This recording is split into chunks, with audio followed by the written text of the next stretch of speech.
Langit Jakarta sore itu tampak keabu-abuan. Hujan baru saja reda ketika mobil travel berhenti di depan sebuah gerbang besi tinggi yang tampak dingin dan megah. Di baliknya, berdiri rumah 3 lantai berarsitektur modern.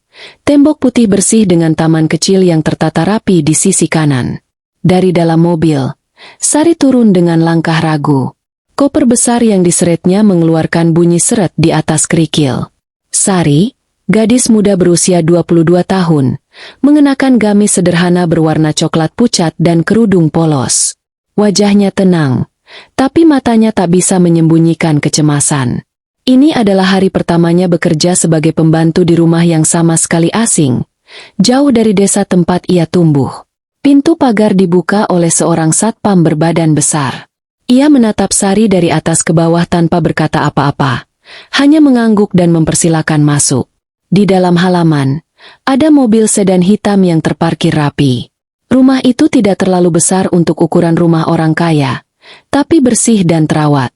Sari menghela napas pelan, mencoba menenangkan dadanya yang berdetak lebih kencang dari biasanya. Pintu utama terbuka. Seorang wanita keluar, tampak berusia 30-an awal, mengenakan blus putih dan celana kain, rambutnya dikuncir rendah, wajahnya cantik tapi tajam. Inilah Ibu Rina, majikannya. Di belakangnya, berdiri seorang pria berkacamata, Pak Damar, yang terlihat lebih tenang namun menyimpan aura jarak yang jelas. Ini Sari, Bu. Dari agen, ucap satpam. Ibu Rina mengangguk singkat. Masuk saja. Sepatunya lepas di depan, ya. Sari mengikuti instruksi tanpa berkata banyak.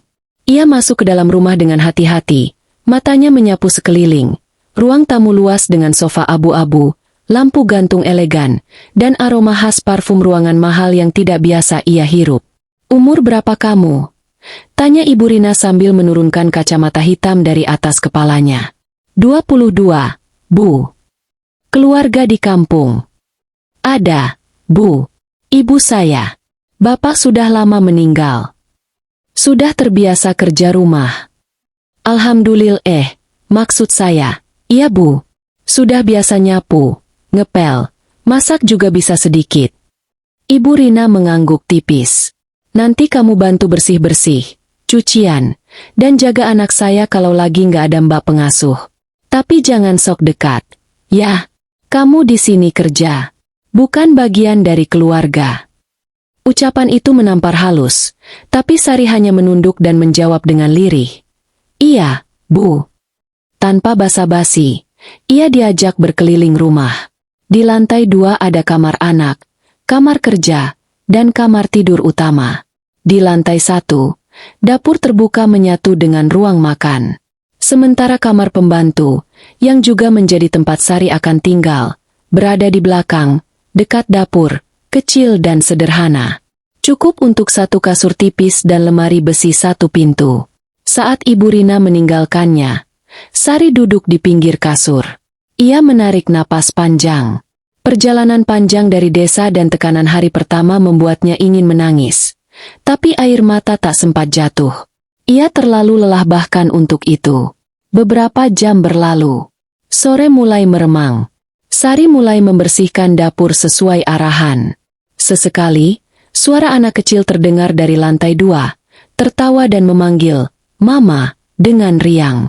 Itu pasti Naila, anak sematawayang Ibu Rina. Tapi Sari belum sempat bertemu langsung. Hingga tiba waktu maghrib, Sari dipersilakan makan malam di dapur sendirian.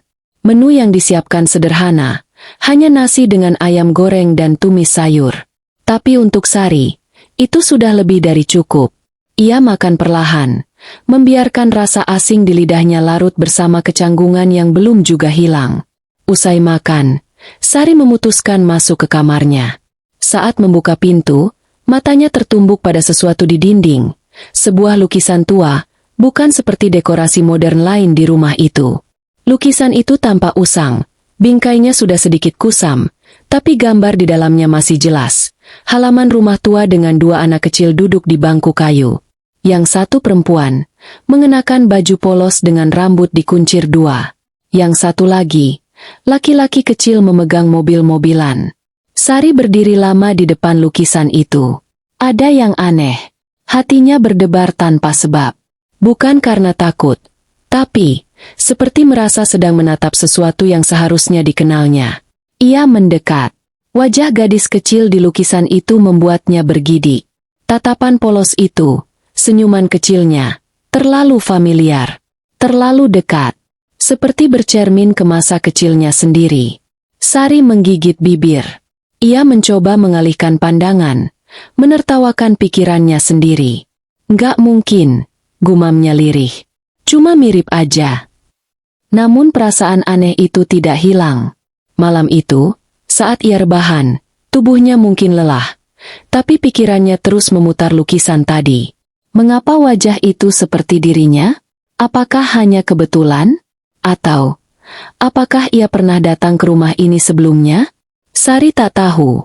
Tapi yang pasti, malam itu ia tidur dalam rasa penasaran yang belum bisa ia jawab. Suara rintik hujan kembali terdengar dari luar, pelan namun konsisten, seolah mengiringinya menuju mimpi yang tak ia duga. Mimpi tentang tempat ini, tentang masa kecil, dan tentang sesuatu yang telah lama terkubur di balik dinding rumah megah itu. Hari-hari pertama Sari di rumah itu berjalan dengan sunyi yang menekan. Bukan karena sepi suara, melainkan karena perasaan tak nyaman yang makin lama makin menebal.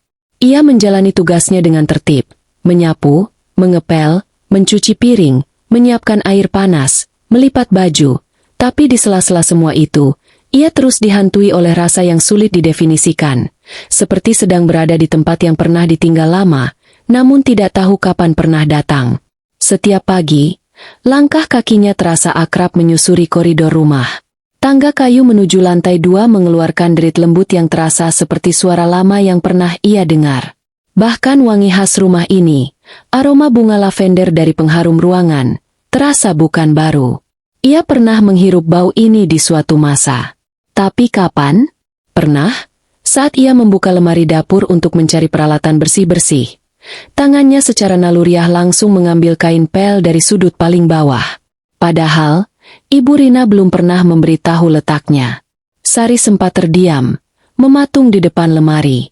Lalu buru-buru menggeleng, berusaha membungkam pikirannya sendiri. Mungkin cuma kebetulan, bisiknya dalam hati. Namun kebetulan demi kebetulan terus terjadi.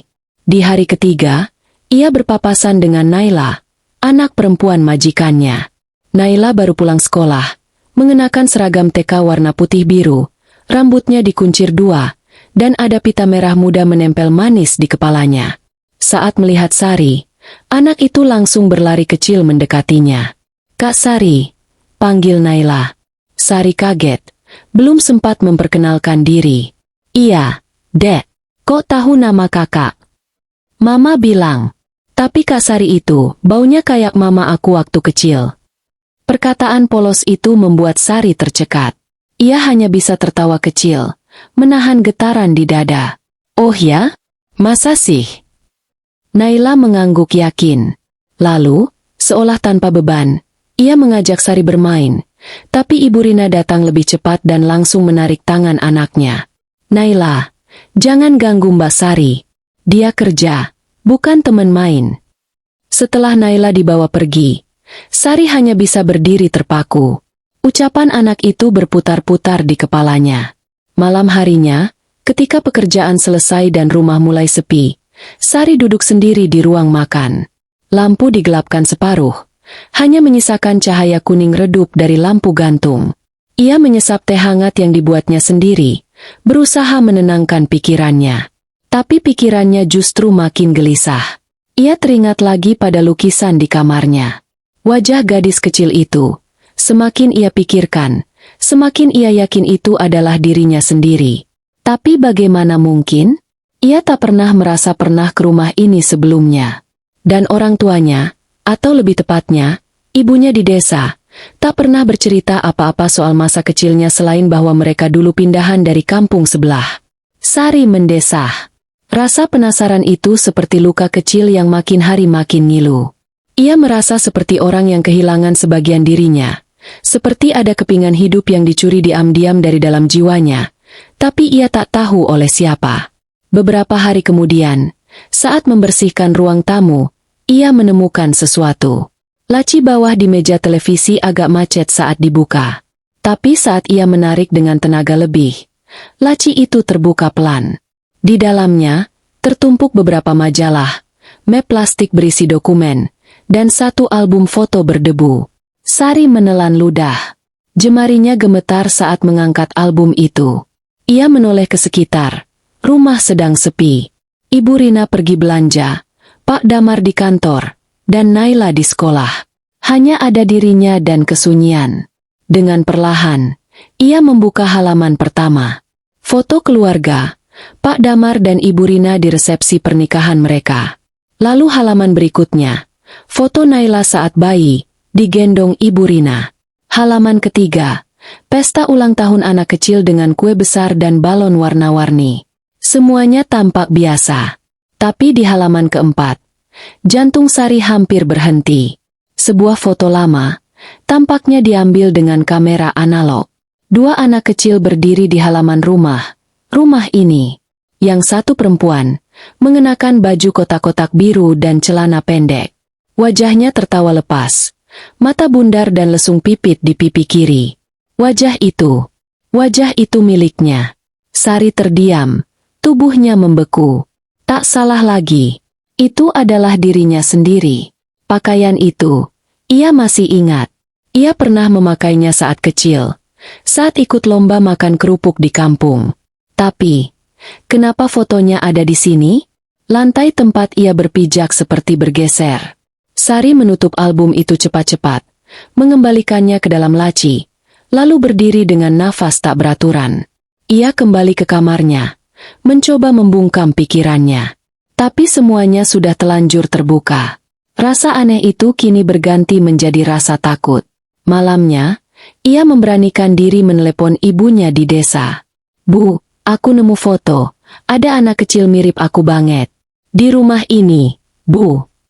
Suara di ujung telepon hening beberapa detik. "Foto kayak apa, Nak?" "Latar rumah ini, Bu." "Beneran? Itu aku. Aku yakin." Telepon di seberang langsung dipenuhi suara napas gugup. "Dengar ya, Sari. Jangan utak-atik apapun di rumah itu. Jangan cari tahu lagi. Kalau bisa, pulang aja. Secepatnya."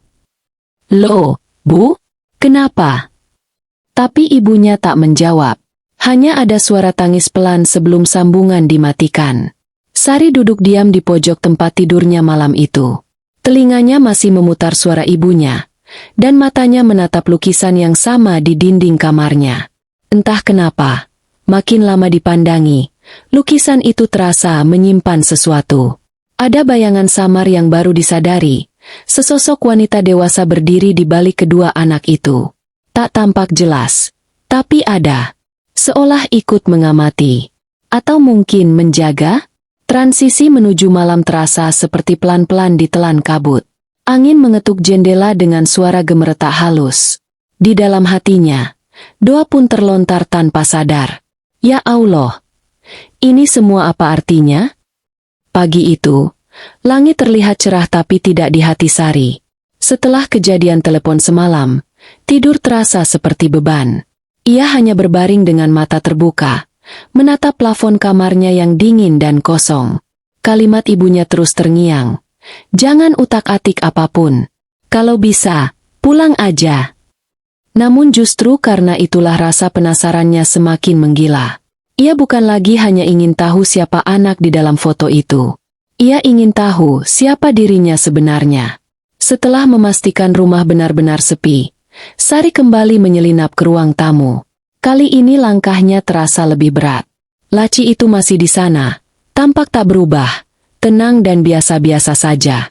Tapi bagi Sari, di dalamnya tersimpan sesuatu yang bisa merobek kehidupannya. Tangannya terulur, membuka laci, menarik keluar album foto yang sudah berdebu. Jantungnya berdegup tak beraturan. Ia membuka halaman keempat sekali lagi. Anak perempuan dengan baju kotak-kotak biru masih tersenyum polos, berdiri di halaman rumah yang kini menjadi tempat ia bekerja. Ia menatap lebih dalam. Kali ini bukan hanya pada dirinya yang ada dalam foto, tapi juga pada latar belakangnya. Ada sebatang pohon besar dengan ayunan kain yang tergantung dari cabangnya. Ayunan itu tidak ada lagi di halaman rumah ini sekarang. Tapi Sari seperti bisa merasakannya bergoyang di kepalanya. Terdorong angin sore, disertai suara tawa anak kecil. Ia membalik halaman-halaman berikutnya dengan hati-hati. Foto lain muncul. Seorang wanita muda, mengenakan daster batik, menggendong bayi. Wajahnya samar, tapi ekspresinya hangat. Di belakangnya, ada lelaki berjas, berdiri agak jauh, seolah tak ingin masuk dalam momen itu. Latar tempatnya sama, rumah ini. Semakin banyak halaman yang ia buka, semakin banyak potongan masa lalu yang terasa akrab. Tapi yang paling menghantam adalah satu halaman di tengah album, satu foto keluarga lengkap.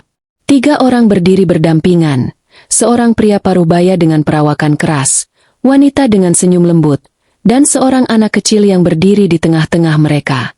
Sari menutup mulutnya sendiri saat melihat wajah anak itu. Itu dirinya. Tapi wajah ayah dan ibu di foto itu bukan orang tua yang ia kenal sekarang. Tangannya bergetar. Ia menoleh ke belakang, memastikan tak ada siapa-siapa, lalu mendekatkan wajahnya ke foto. Tak ada label, tak ada tanggal. Tapi rumah yang jadi latarnya masih rumah ini, hanya saja belum direnovasi. Cat dindingnya lebih pudar, jendelanya model lama. Ada kesan masa lalu yang kuat. Sari memeluk album itu erat-erat, lalu bergegas kembali ke kamarnya. Di dalam, ia duduk memeluk lutut di sudut ranjang. Keringat dingin mulai merembes dari pelipisnya. Semua perasaan ganjil yang ia rasakan sejak hari pertama kini seperti menemukan tempat berpijak. Selama ini, dirinya merasa rumah ini familiar bukan karena pernah bekerja di tempat yang mirip, tapi karena ia pernah tinggal di sini. Sebagai anak kecil, ia membuka dompet kecil dari tasnya, mencari foto masa kecil yang pernah diberikan ibunya di desa. Foto itu sudah kusam, warnanya pudar, tapi masih bisa dikenali. Anak kecil dengan gaya rambut kuncir 2 dan senyum lebar. Ia membandingkan foto itu dengan yang di album, dan hasilnya tak terbantahkan. Sama. Sari berdiri. Ia berjalan ke kaca dan menatap bayangannya sendiri. Matanya mulai berkaca. Mulutnya bergetar, tapi tidak satu kata pun keluar. Kenapa ia tak pernah ingat rumah ini? Kenapa ibunya yang selama ini merawatnya tak pernah menceritakan hal ini? Siapa sebenarnya orang tua dalam foto itu? Lalu, di mana mereka sekarang? Pertanyaan-pertanyaan itu menggantung di udara kamar kecilnya, mengiris seperti silet tak kasat mata. Ketika malam menjelang, Ibu Rina pulang lebih awal. Di meja makan, suara sendok dan garpu menjadi satu-satunya percakapan. Sari berdiri tak jauh dari dapur, mencuri pandang sesekali. Sementara Pak Damar membaca koran tanpa mengangkat wajah. "Naila kok belum tidur?" tanya Ibu Rina tiba-tiba. "Masih main puzzle di kamar. Biarin aja sebentar lagi juga ngantuk sendiri," jawab Pak Damar tanpa menoleh. Sari diam-diam memerhatikan interaksi itu. Ada sesuatu yang ganjil. Hubungan antara keduanya tidak sehangat yang terlihat di foto-foto lama tadi. Bahkan rasanya seperti hanya formalitas. Saat Ibu Rina ke dapur mengambil air, Sari memberanikan diri bertanya dengan hati-hati. "Bu, maaf, saya tadi bersih-bersih dan gak sengaja nemu album foto di ruang tamu." Ibu Rina berhenti. Tangannya yang memegang gelas tampak menegang sesaat. "Oh ya?" tanyanya pelan, seolah menjaga nada suara tetap netral. "Saya lihat ada foto anak kecil, mirip saya waktu kecil." Saya sampai kaget. Ibu Rina menoleh. Tatapannya tajam, tapi senyumnya dibuat seolah ramah. "Banyak kok anak kecil yang mukanya mirip-mirip. Mungkin kamu cuma merasa mirip. Tapi Bu, itu bajunya sama banget kayak yang saya punya dulu waktu di desa." "Beneran?" Wanita itu terdiam beberapa detik, lalu menghela napas. "Sari, kamu di sini kerja. Jangan suka kepo soal yang gak penting. Fokus aja sama tugasmu. Nanti kalau udah gak cocok kerja di sini, bilang aja. Jangan bikin drama." Sari menunduk. Rasanya seperti dilempar keluar dari jawaban yang hampir ia dapatkan. Tapi ia tak menyerah. Dalam hati, Ia tahu, itu bukan hanya kebetulan. Terlalu banyak kesamaan, terlalu dalam rasa yang muncul. Malam itu, ia kembali memandangi lukisan di kamarnya. Semakin lama ditatap, semakin jelas sosok perempuan dewasa yang berdiri di latar belakang anak-anak kecil itu. Wajahnya samar, seperti sengaja dilukis kabur. Tapi dari posturnya, dari siluet tubuhnya, ia merasa seperti mengenalnya. Sari mencoba tidur, tapi hanya bisa memejamkan mata tanpa benar-benar terlelap. Di dalam benaknya, semua gambar yang dilihat hari itu berputar-putar tanpa henti. Mulai dari album foto, wajah anak kecil, suara ibunya di telepon, hingga ekspresi gugup Ibu Rina. Semua menyatu dalam satu kesimpulan yang menakutkan, bahwa dirinya bukan siapa yang ia kira selama ini. Dan yang lebih menakutkan lagi, mungkin semua orang di rumah ini tahu, tapi tak satu pun ingin ia tahu. Udara pagi terasa lebih dingin dari biasanya. Tapi bukan karena cuaca. Ada sesuatu yang menempel di dada Sari sejak malam kemarin, perasaan asing, tak tenang, dan nyeri seperti terjepit dari dalam. Ia bergerak seperti biasa, menyapu halaman, membersihkan kaca depan rumah, lalu mencuci pakaian. Namun setiap gerakan terasa kosong, seperti tubuhnya berjalan sendiri, sementara pikirannya melayang entah kemana. Setiap sudut rumah kini terasa seperti teka-teki. Ada begitu banyak ruang, begitu banyak pintu, begitu banyak sudut tak terlihat. Dan ia yakin, di salah satu dari tempat-tempat itu, tersimpan potongan jawaban yang sedang ia cari. Siang itu, saat semua penghuni rumah sedang pergi, Pak Damar ke kantor, Ibu Rina ke salon, dan Naila dibawa pengasuhnya jalan-jalan, Sari memanfaatkan waktu langka itu. Ia berjalan pelan menyusuri lorong lantai 1, hingga sampai di dekat dapur. Di ujung lorong itu ada satu pintu kecil yang selama ini selalu terkunci. Pintu ke ruang gudang. Pernah sekali ia melihat Ibu Rina membuka pintu itu hanya untuk memasukkan kardus, lalu segera menguncinya kembali. Tidak pernah dibersihkan. Tidak pernah diceritakan. Dan entah mengapa, Sari merasa, disitulah bagian dari masa lalunya bersembunyi. Ia mencoba gagangnya pelan. Tidak terkunci. Hati Sari berdegup lebih cepat. Dengan napas ditahan, ia membuka pintu yang berderit halus. Bau lembab dan debu menyeruak keluar. Cahaya masuk lewat ventilasi kecil di atas. Cukup untuk melihat isi ruangan. Ruangan itu sempit. Tidak lebih dari 2 meter persegi. Rak kayu berdiri di kiri, berisi tumpukan kardus, koper tua, dan beberapa barang antik. Sari melangkah masuk perlahan, menelusuri tiap tumpukan. Matanya berhenti pada satu kardus kusam di rak paling bawah, dengan tulisan pudar, "Mainan Sari." Tangannya gemetar saat mengangkatnya ke lantai. Kardus itu berat, penuh debu, dan berisi tumpukan barang-barang kecil. Boneka beruang lusuh, buku mewarnai setengah habis, puzzle kayu, dan satu celengan berbentuk ayam berwarna merah muda. Sari mengenalinya. Ia membuka celengan itu. Di dalamnya, ada kertas kecil yang terlipat 2, berwarna kecoklatan. Saat dibuka, tertulis dengan tulisan tangan yang masih kekanak-kanakan. "Ini rumah aku nggak mau pergi." Sari menutup mulutnya. Air matanya mengambang. Semua keraguan yang sebelumnya masih mengendap, kini seperti terbakar. Ini bukan lagi dugaan. Ia memang pernah tinggal di rumah ini. Sebagai anak kecil.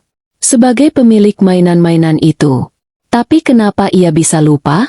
Dan siapa yang membuatnya lupa? Ia menggali lebih dalam. Di bawah tumpukan mainan, ada satu buku foto kecil berwarna biru. Ia membukanya. Di dalamnya, foto-foto dirinya saat usia sekitar 4 atau 5 tahun. Di ruang tamu rumah ini. Duduk di sofa abu-abu tua. Berdiri di halaman belakang.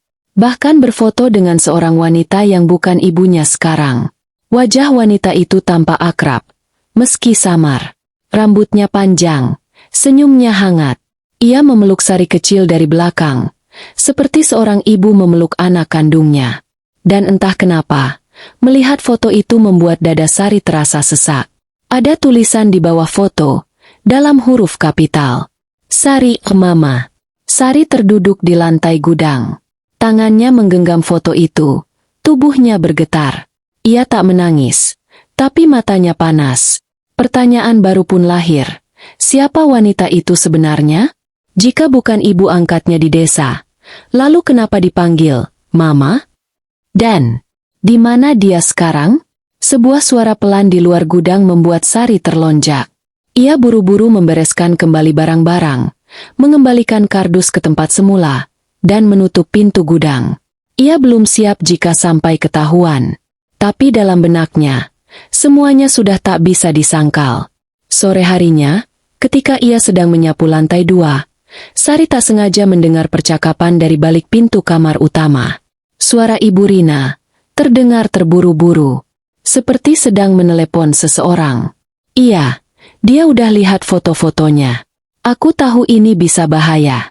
Aku udah bilang jangan kepo, tapi anak ini kayak punya insting. Hening sejenak.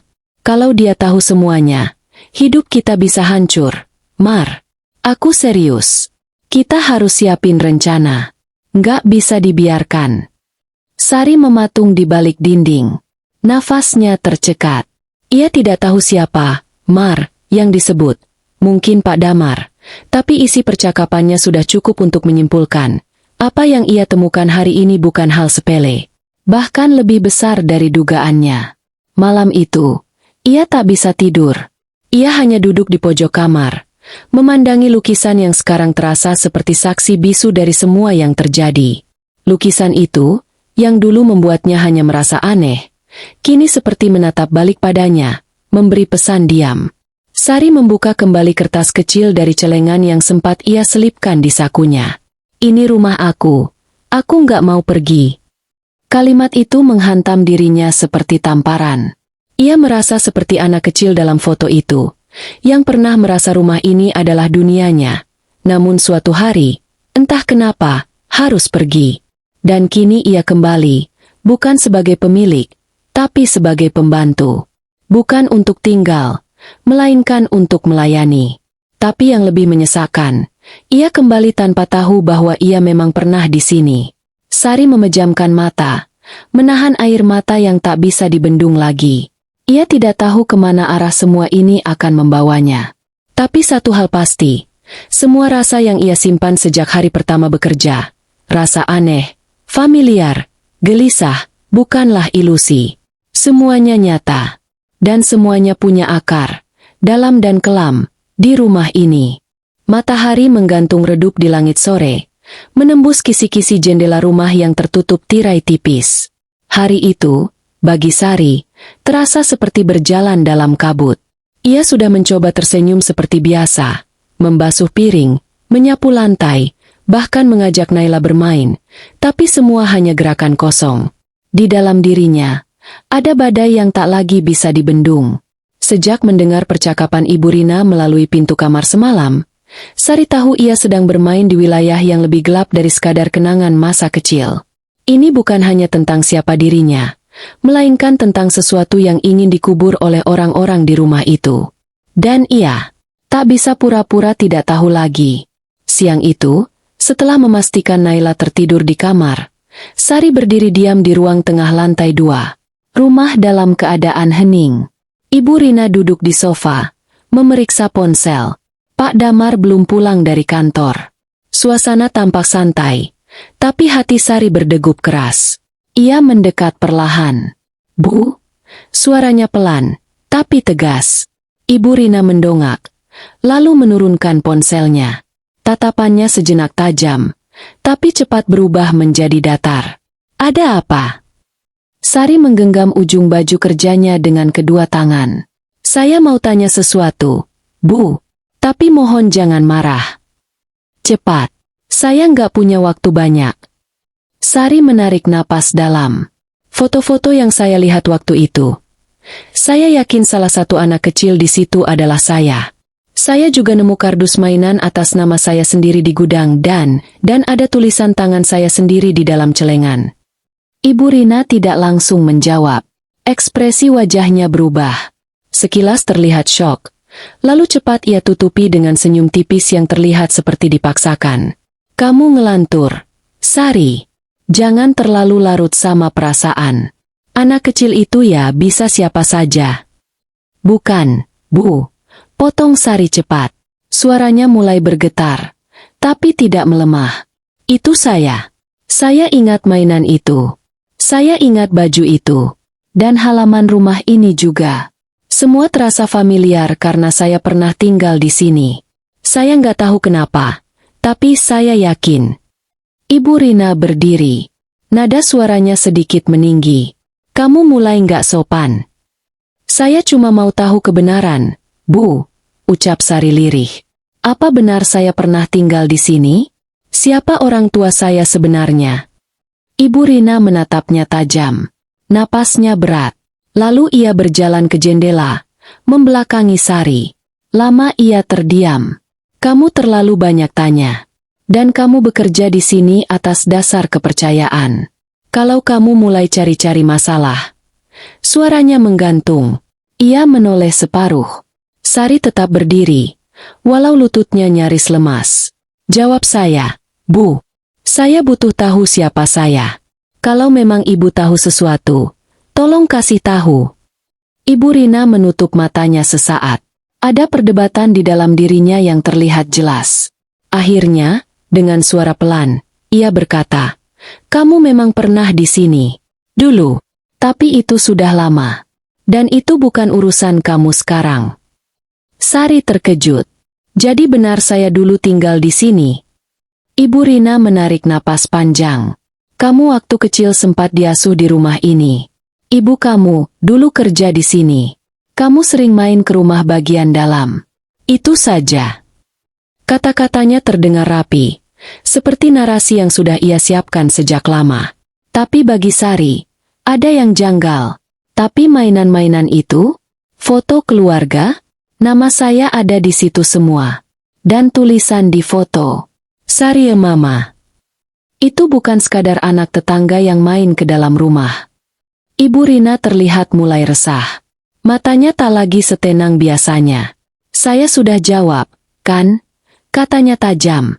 Kalau kamu masih terus tanya hal yang sama, lebih baik kamu pulang saja. Banyak kok pembantu yang ngantri kerja di sini. Ancaman halus itu menggantung di udara. Tapi Sari tidak bergeming. Ia mundur perlahan, lalu membungkuk sopan. Maaf kalau saya lancang. Tapi saya cuma ingin tahu siapa saya sebenarnya. Saya nggak punya niat buruk. Ia berjalan kembali ke kamarnya, meninggalkan Ibu Rina yang berdiri membeku di dekat jendela. Ketika Sari menutup pintu kamarnya, ia jatuh terduduk. Meski jawaban itu terasa setengah hati, tapi setidaknya ada satu kunci yang mulai terbuka. Pengakuan bahwa ia memang pernah berada di rumah ini. Namun, pertanyaan lain segera menyusul. Jika benar ia hanya anak pembantu yang sering bermain di rumah, kenapa ada foto dirinya dipeluk seperti anak kandung?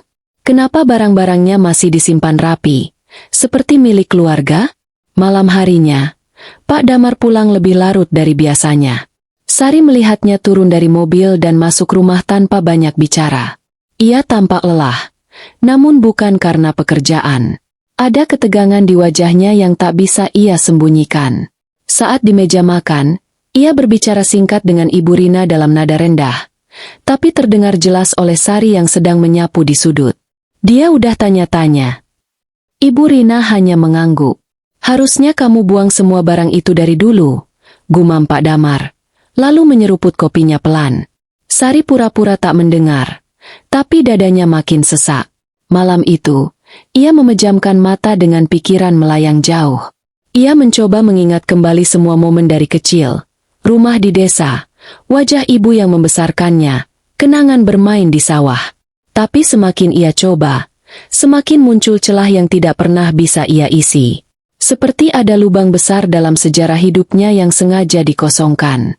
Di dalam kegelapan kamar, suara angin yang melewati kisi jendela terdengar seperti bisikan. Sari berdoa dalam hati, menggenggam kedua tangannya erat-erat.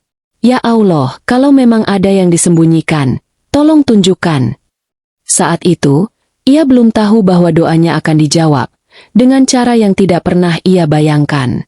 Pagi itu, langit Jakarta diliputi awan kelabu.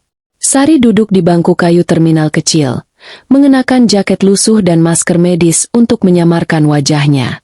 Ia hanya membawa satu tas kecil dan ponsel yang terus ia genggam erat.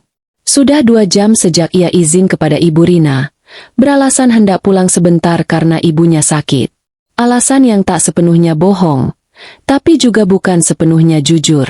Hati Sari gelisah, tapi tekadnya sudah mantap. Ia tahu, jika terus menunggu jawaban dari dalam rumah itu, ia hanya akan diberi kebohongan yang dirangkai rapi. Maka satu-satunya jalan adalah pulang, kembali ke desa, ke tempat di mana semuanya bermula, atau setidaknya tempat ia dibesarkan selama ini. Perjalanan memakan waktu hampir 8 jam. Mobil travel menderu melewati jalanan aspal berlubang dan ladang sawah yang membentang sejauh mata memandang. Desa tempat tinggalnya muncul perlahan seperti lembaran lama yang ditarik dari dalam buku usang. Setiba di depan rumah, ibunya menyambut tanpa senyum. Wajah wanita tua itu tampak lebih tua dari usianya. Kulit keriput, sorot mata lelah. Tapi ada satu hal yang membuat Sari tercekat. Tatapan ibunya penuh ketakutan. "Mau apa kamu pulang?" tanya ibunya pelan, setelah keduanya duduk di ruang tamu sederhana. Sari menatapnya dalam. "Bu, tolong jawab jujur. Siapa saya sebenarnya?" Ibunya terdiam. Waktu seakan berhenti di antara mereka. Hanya suara angin dari celah dinding yang terdengar, berdesir seperti bisikan lama yang tak mau pergi. "Aku bukan anak kandungmu, ya?" tanya Sari lagi. Suaranya pelan, tapi menusuk.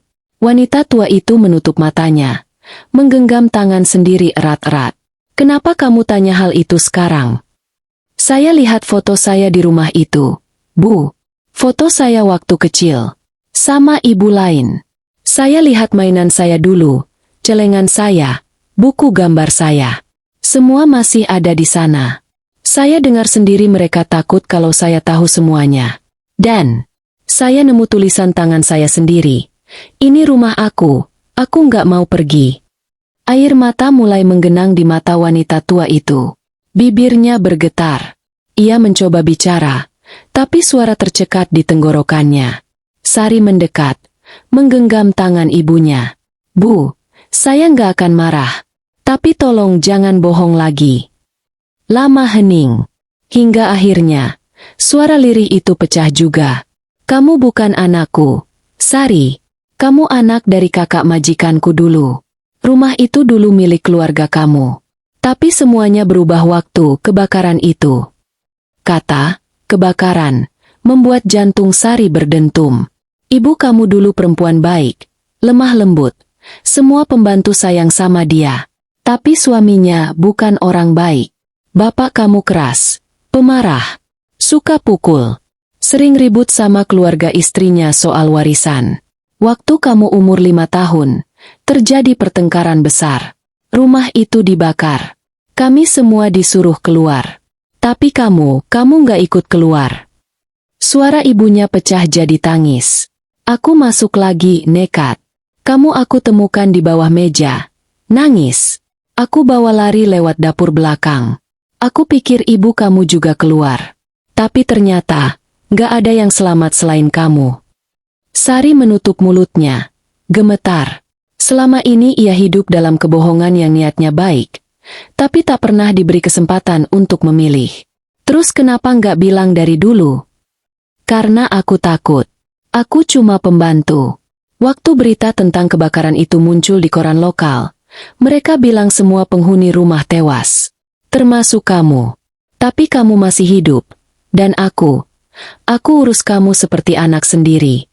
Aku nggak tahu harus gimana. Nggak ada orang yang cari kamu. Nggak ada keluarga yang datang. Aku pikir, mungkin memang sudah takdir kamu dibesarkan sama aku." Sari menangis. Tapi bukan karena marah. Ia menangisi semua tahun-tahun yang hilang. Semua kepingan identitas yang dicuri. Semua rasa kehilangan yang baru sekarang ia sadari.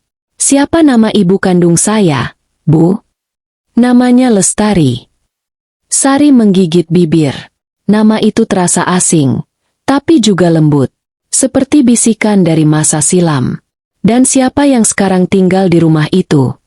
Ibunya terdiam sejenak. Adik tirinya, Rina. Dia yang akhirnya ambil alih rumah itu setelah semua kejadian. Katanya dia benerin surat-surat tanah. Karena nggak ada ahli waris yang sah. Padahal kamu satu-satunya anak yang masih hidup. Sari membeku. Ibu Rina ambil rumah itu. Tanyanya nyaris tak bersuara. Ibunya mengangguk pelan. Dia pintar, tapi juga licik. Dia tahu kamu selamat. Sari, waktu kamu SMP, ada yang lihat kamu di pasar dan bilang ke dia.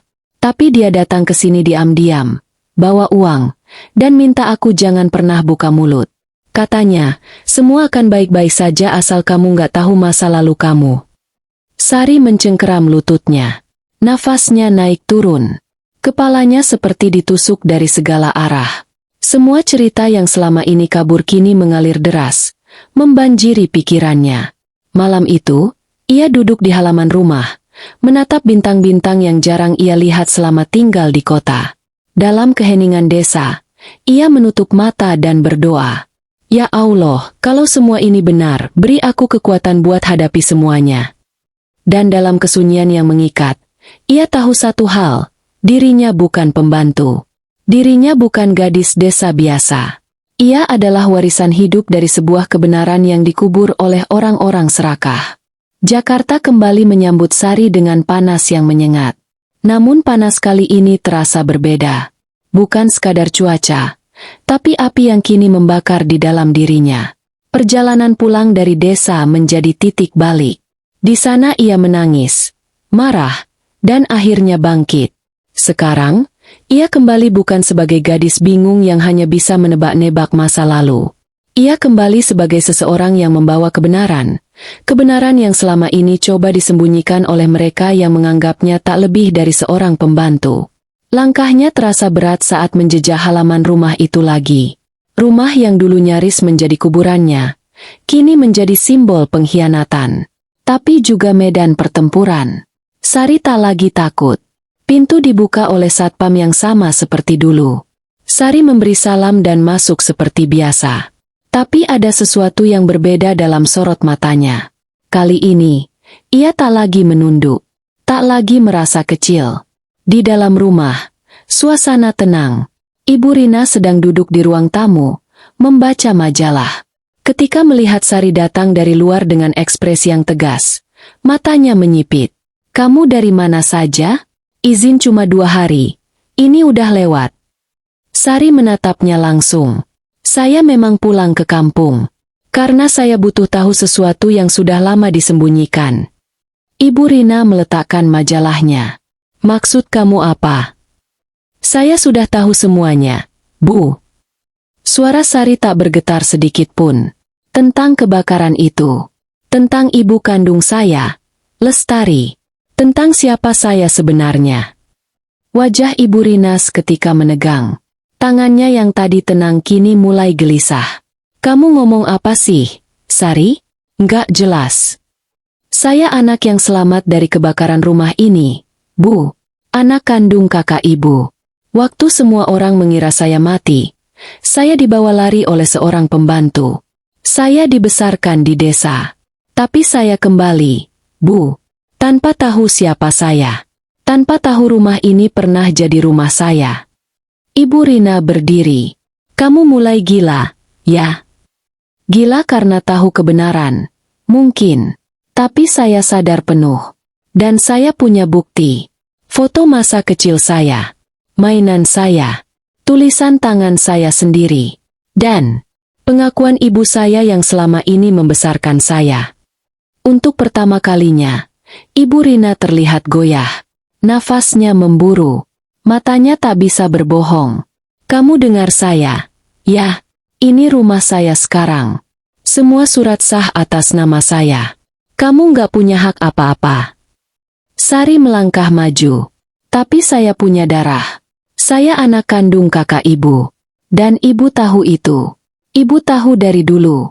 Bahkan ibu datang ke rumah saya waktu saya SMP. Bawa uang buat tutup mulut ibu angkat saya. Ibu kamu udah nggak ada. Bentak Ibu Rina. Dan kamu udah dianggap mati. Urusan selesai. Urusan belum selesai. Suara Sari meninggi.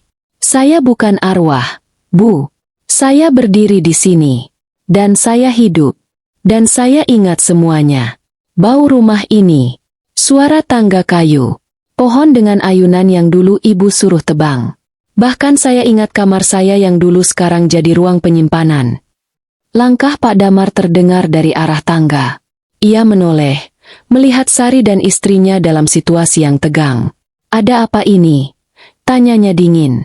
Sari langsung menatapnya. Pak Damar, saya tahu semua. Tentang surat-surat tanah yang dipalsukan. Tentang kebohongan kalian. Saya tahu saya bukan pembantu di rumah ini. Saya anak yang kalian hilangkan.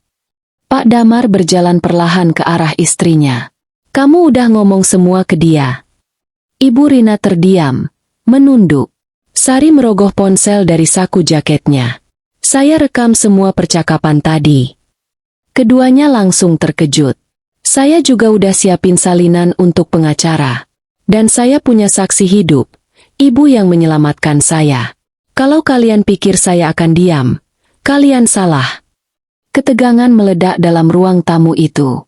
Ibu Rina tampak nyaris pingsan, sementara Pak Damar mencoba mengendalikan emosi. Tapi sorot matanya menyimpan sesuatu yang lebih gelap. Kamu pikir kamu bisa dapetin semua ini cuma karena kamu muncul lagi? Katanya tajam. Rumah ini udah sah. Semua aset udah pindah nama. Mau bawa ke polisi? Silakan. Kita lihat siapa yang dipercaya. Sari menatapnya tajam. Bukan soal uang. Bukan soal rumah. Ini soal kebenaran. Saya cuma mau nama orang tua saya dibersihkan. Saya mau mereka dikenang bukan sebagai korban kebakaran biasa. Saya mau kebenaran itu diakui. Suara Naila tiba-tiba terdengar dari atas. Mama. Kak Sari kenapa marah? Sari menoleh, melihat Naila berdiri di anak tangga, memeluk bonekanya. Ia menarik napas panjang, menurunkan nada suaranya. Nggak apa-apa, Naila. Kakak cuma lagi bicara. Pak Damar menatap Sari dingin. Kamu bisa bikin Naila ketakutan. Sari membalas dengan lirih. Saya juga pernah takut, Pak. Waktu kecil. Waktu semua orang pergi. Dan saya ditinggal sendirian di bawah meja makan. Tapi saya selamat. Dan sekarang saya nggak akan sembunyi lagi.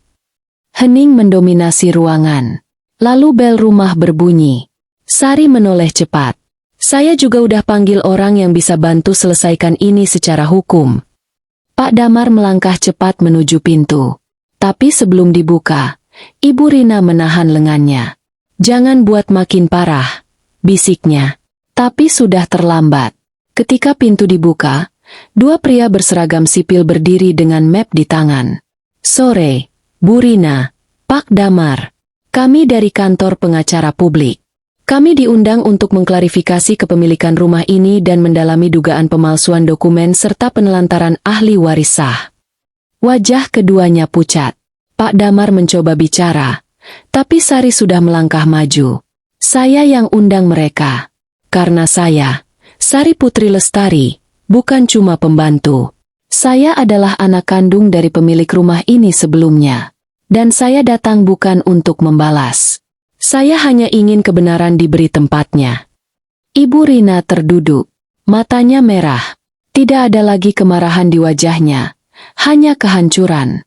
Ia tahu, semua kebohongan yang ia pelihara selama ini, akhirnya runtuh. Di dalam hati Sari, tak ada rasa puas. Hanya kosong. Tapi dari kehampaan itu, ia merasa sesuatu yang baru mulai tumbuh. Sebuah keberanian yang lahir dari luka. Dan dari keteguhan untuk berdiri di atas kebenaran, meski seluruh dunia menolak mengakuinya. Udara pagi di Jakarta terasa berbeda hari itu. Tak lagi sesak oleh tekanan batin, tak lagi dipenuhi tanya yang menggantung tanpa jawaban. Bagi Sari, pagi itu bukan hanya pertanda dimulainya hari baru, tetapi juga simbol dari lembaran baru dalam hidup yang selama ini terasa bukan miliknya. Beberapa hari telah berlalu sejak konfrontasi di ruang tamu rumah megah itu. Proses hukum berjalan cepat. Rekaman pengakuan Ibu Rina, bukti tertulis, dan saksi dari desa membuat kasus warisan yang selama ini dibungkam tak bisa lagi disangkal. Pak Damar sempat mencoba menghubungi koneksi lamanya, tapi semuanya sia-sia. Kebohongan yang dibangun bertahun-tahun runtuh dalam sekejap. Pagi itu, 2 mobil polisi datang menjemput mereka. Ibu Rina hanya bisa duduk pasrah di teras rumah. Wajahnya pucat dan kering, seolah seluruh napas kehidupan sudah tersedot keluar. Pak Damar di borgol, tak banyak bicara, hanya menunduk dalam diam. Sari berdiri tak jauh dari pagar, menyaksikan proses itu tanpa dendam di matanya. Ia tak ingin melihat mereka menderita, hanya ingin keadilan kembali ke tempatnya. Ia sudah terlalu lama hidup dalam kekosongan identitas. Dan kini, ia tahu siapa dirinya. Media pun mulai meliput. Beberapa wartawan datang, bertanya, memotret. Tapi Sari tak memberi komentar apapun. Ia tahu ini bukan panggung drama. Ini kehidupan nyata, yang sakitnya nyata, air matanya nyata, dan perjuangannya tak bisa diringkas dalam satu headline. Setelah aparat pergi, rumah itu menjadi hening. Bahkan suara burung pun seakan enggan bersuara. Sari melangkah masuk, untuk pertama kalinya sebagai pemilik sah. Setiap sudut rumah kini terasa berbeda. Bukan lagi tempat kerja, bukan pula tempat asing. Ini adalah rumah masa kecilnya. Tempat ia tertawa, menangis, dan hampir mati. Ia berjalan menyusuri koridor, menyentuh dinding dengan jemari pelan. Di kamar tua yang dulu menjadi ruang penyimpanan, ia menemukan sesuatu yang tak pernah ia duga. Sebuah bingkai foto, terjatuh di belakang lemari, nyaris hancur oleh debu dan waktu. Ia memungutnya. Di dalam bingkai itu, sebuah foto keluarga. Ibu kandungnya, Lestari, memeluknya dengan erat, mata penuh cinta, senyum lembut seperti yang selalu muncul dalam mimpinya. Di samping mereka, pria parubaya dengan senyum kaku berdiri, tak menyentuh siapapun. Ayah kandungnya. Mungkin, wajah itu tak menimbulkan rindu, hanya rasa asing yang dingin. Sari menggenggam bingkai itu dan berlutut pelan. Ia berbisik, "Ma, aku pulang." Tangis pelan pun jatuh. Bukan tangis kesedihan, melainkan pelepasan. Akhir dari penantian panjang. Ia tak pernah benar-benar ingat suara ibunya, tapi kini ia merasa dekat. Sangat dekat. Setelah semua itu, Sari membuat keputusan penting. Rumah itu tidak ia tinggali. Ia hanya memperbaiki sebagian, lalu menyerahkan pengelolaannya pada lembaga sosial untuk digunakan sebagai tempat singgah anak-anak yatim dan korban kekerasan rumah tangga. Ia tahu, rumah itu tak akan pernah jadi tempat yang damai sepenuhnya untuknya. Tapi ia bisa menjadikannya rumah bagi mereka yang kehilangan, seperti ia dulu. Ia memilih kembali ke desa. Bukan untuk melarikan diri, tapi untuk merawat wanita yang telah menyelamatkannya dari api, ibunya yang membesarkannya dengan cinta meski bukan darahnya sendiri. Di terminal, menjelang keberangkatan pulang, Sari duduk sendiri menunggu bus. Seorang pria muda dari media lokal menghampirinya. Ia membawa kamera dan buku catatan. "Mbak Sari, kalau boleh satu pertanyaan terakhir. Apa yang ingin Mbak sampaikan setelah semua ini berakhir?" Sari tersenyum tipis. Ia memandang jauh ke arah langit yang mulai berubah warna keemasan. "Aku cuma ingin bilang," ujarnya pelan, "bahwa hidup memang bisa membawamu jauh dari asalmu. Bisa membuatmu lupa siapa dirimu, bahkan menghapus namamu sendiri. Tapi kebenaran itu seperti matahari. Mau disembunyikan serapat apapun, suatu hari akan muncul juga." Ia berdiri, memanggul tasnya. "Aku bukan hanya pembantu.